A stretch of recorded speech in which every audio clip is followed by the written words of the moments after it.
South ఇండియాలోని అతి తక్కువ ధరలకి రత్నాలనందించే ఏకైక సంస్థ 6JVR.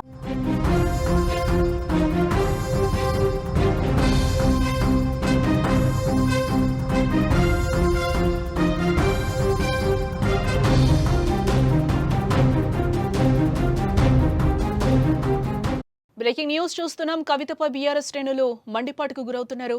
సిద్దిపేట జిల్లా హుస్నాబాద్ లో కవితకు వ్యతిరేకంగా నినాదాలు చేస్తున్నారు. కవిత ఫ్లెక్సీకి బీఆర్ఎస్ శ్రేణులు నిప్పు పెట్టాయి. మాజీ మంత్రి హరీష్ రావుపై చేసిన వ్యాఖ్యలకు నిరసన తెలుపుతున్నారు. బీజేపీకి కవిత అమ్ముడుపోయారంటూ కూడా ఆరోపణలు గుప్పిస్తున్నారు. పార్టీ నేతలను కించపరిచే వ్యాఖ్యలను సహించబోము అంటూ కూడా కార్యకర్తలు వార్నింగ్ ఇస్తున్నారు. తెలంగాణ రాజకీయాల్లో ప్రస్తుతం ఎమ్మెల్సీ కవిత వ్యవహారం హాట్ టాపిక్ గా మారిందని చెప్పుకోవచ్చు. కొద్దిసేపటి క్రితమే బీఆర్ఎస్ నుంచి కవితను సస్పెండ్ చేసిన కొద్దిసేపటికే కవితపై సిద్దిపేటలో బీఆర్ఎస్ శ్రేణులు వ్యతిరేకంగా గళం వినిపించారు. సిద్దిపేట జిల్లా హుస్నాబాద్ లో కవితకు వ్యతిరేకంగా పెద్ద ఎత్తున నినాదాలు చేశారు. అనంతరం కవిత ఫ్లెక్సీకి నిప్పు పెట్టారు. మాజీ మంత్రి హరీష్ రావుపై కవిత నిన్న చేసిన వ్యాఖ్యలకు వ్యతిరేకంగా బీఆర్ఎస్ శ్రేణులు నిరసన చేపట్టారు.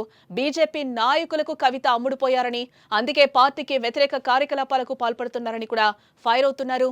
పార్టీ నేతలను కించపరిచేలా వ్యాఖ్యలు చేస్తే సహించేది లేదు అంటూ ఎమ్మెల్సీ కవితకు వార్నింగ్ ఇచ్చారు బీఆర్ఎస్ శ్రేణులు. ఎమ్మెల్సీ కవితను పార్టీ నుంచి సస్పెండ్ చేస్తూ బీఆర్ఎస్ పార్టీ కొద్దిసేపటి క్రితం నిర్ణయం తీసుకుంది. ఈ మేరకు పార్టీ అధికారికంగా బీఆర్ఎస్ పార్టీ ప్రధాన కార్యదర్శి టి రవీంద్రరావు, అలాగే పార్టీ క్రమశిక్షణ వ్యవహారాల బాధ్యులు సోమ భరత్ ప్రకటనని విడుదల చేసిన విషయం కూడా మనకు తెలిసిందే. క్రమశిక్షణ ఉల్లంఘన కింద పార్టీ నుండి బీఆర్ఎస్ అధినేత కేసీఆర్ సస్పెండ్ చేశారు. ఎమ్మెల్సీ కవిత ఇటీవలి కాలంలో ప్రవర్తిస్తున్న తీరుతెన్నులు కొనసాగిస్తున్న పార్టీ వ్యతిరేక కార్యకలాపాలు బీఆర్ఎస్ పార్టీకి నష్టం కలిగించే రీతిలో ఉన్నందున పార్టీ అధిష్టానం ఈ విషయాన్ని తీవ్రంగా పరిగణిస్తోంది. పార్టీ అధ్యక్షులు కేసీఆర్ కవితను తక్షణం పార్టీ నుంచి సస్పెండ్ చేస్తూ కూడా నిర్ణయం తీసుకుంది. తెలంగాణ రాజకీయాల్లో ప్రస్తుతం ఎమ్మెల్సీ కవిత వ్యవహారం హాట్ టాపిక్ గా మారిందని చెప్పుకోవచ్చు. కొద్దిసేపటి క్రితమే బీఆర్ఎస్ నుంచి కవితను సస్పెండ్ చేసిన కొద్దిసేపటికే కవితపై సిద్దిపేటలో బీఆర్ఎస్ శ్రేణులు వ్యతిరేక గళం వినిపించారని చెప్పుకోవచ్చు.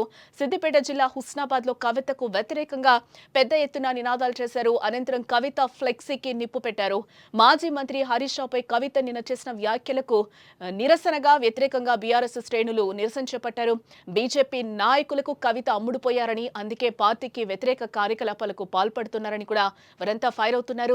పార్టీ నేతలను కించపరిచేలా వ్యాఖ్యలు చేస్తే సహించేది లేదంటూ కూడా ఎమ్మెల్సీ కవితకు వార్నింగ్ ఇచ్చారు బీఆర్ఎస్ శ్రేణులు.